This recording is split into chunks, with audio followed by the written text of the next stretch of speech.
আপনারা দেখছেন পশ্চিমবঙ্গের জনপ্রিয় নিউজ পোর্টাল চ্যানেল ভারত বিকাশ নিউজ এক্সপ্রেস। ইসিএলের সাঁকতরিয়া মুখ্য কার্যালয়ে কর্মরত ঠিকা শ্রমিকদের বকেয়া বোনাস 15 দিনের মধ্যে দিয়ে দেওয়া হবে, আশ্বাস ইসিএল কর্তৃপক্ষের।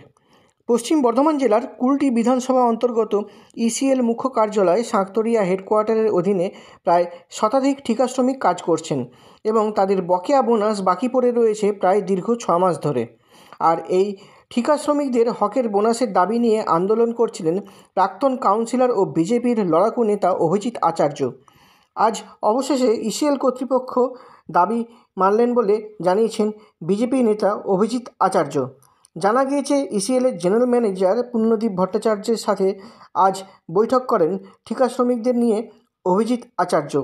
এরপর ইসিএল কর্তৃপক্ষ দাবি মেনে 15 দিনের মধ্যে বকেয়া বোনাসের টাকা মিটিয়ে দেওয়া হবে আশ্বাস দিয়েছেন বলে জানালেন অভিজিৎ আচার্য। নিজস্ব প্রতিনিধির রিপোর্ট, কুলটি, পশ্চিম বর্ধমান জেলা থেকে। আজ আমাদের ইসিএল সিএমডি অফিস ধর্মঘট ছিল রিগার্ডিং লেবার বোনাস।